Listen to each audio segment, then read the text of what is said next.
Bum bum bum bum bum bum bum bum bum bum bum bum. The Peter Dislike Show. Bum bum bum bum bum bum bum. So it's been 16 months since I started making bismuth art, and I continue to learn something almost at least every week, I would say. So this is my best one so far. So I've completely anodized it a uniform gold color, and I know what I did wrong previously. So the way anodization works is you connect your positive terminal of the battery.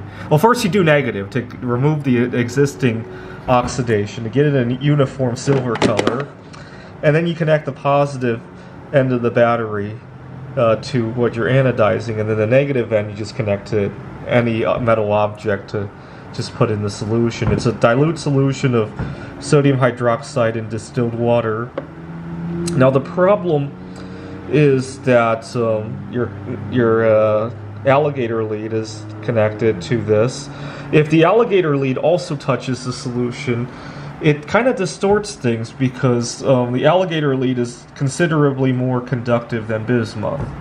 Right, bismuth is a relatively poor. It's barely a metal, right? It's along the. If you look at a periodic table, it's along the border of metals and non-metals, and so it's not nearly as conductive as the copper or whatever the alligator leads are made of. So you want to anodize it in two segments. Maybe fill up the water level to this high, connect your alligator lead here, and then turn it around and anodize the other half of it. And I discovered I can get a much more uniform color that way. Here's another one that I also anodized in two segments, but with a different voltage.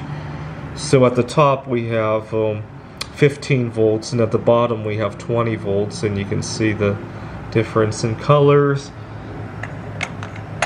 And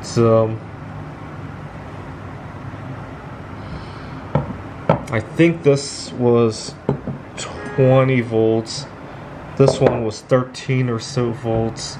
I'm still playing around with the voltage. I hope to also get some different rainbow colors on it. I'd have to kind of sketch it out to see what it looks like before I actually do it. I hate to mess this up. You can't really take color off after you put it on. It will really mess up the metal. I tried it a few times. It never turns out very well if you try to do that. So here's one that I got into a rainbow. This one, actually, you do want the lead to touch the solution. What you do is you put the negative lead at the bottom of the pan, and you put the bottom of the Ganesh to touch that lead so that this part gets more anodized than that part. Again, a lot of this is by feel. I can't really just put together a video explaining step by step what to do, right? You got to go by your own feeling as you're doing it. Anyways, January 18 of 1980, the Hunt brothers drove the price of silver to $50 an ounce. So next 2 weeks from now, it will be the 44th anniversary of that. And I invite you guys to join me in Hunt brothering the market for bismuth, right? I want to see it go to at least, right now it's about $6, $7 a pound. I want to see it go up to at least $20 or $30 a pound, if nothing else, right? Although it might make my art career a little bit more challenging. But I'd much rather see the world value bismuth again, right? Right now, as I speak, a lot of bismuth is being wasted, right? It's being used in ammunition and not really recycled. I have a friend who works at a shooting range. He gives me a bunch of used ammunition. I really don't know how to tell which one's which, though. I usually just melt them together. They turn out very well anyhow. I need to get an XRF gun at some point. A lot of it, well, obviously there's Pepto-Bismol.